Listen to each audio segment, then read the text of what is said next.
Here I have HUAWEI Nova 11 Pro, and today I'm going to show you how to enable power saving mode on this device.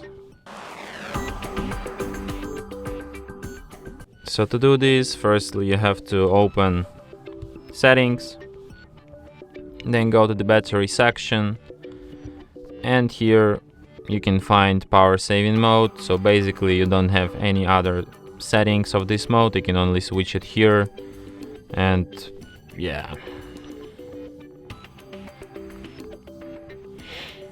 And that's it. Thanks for watching.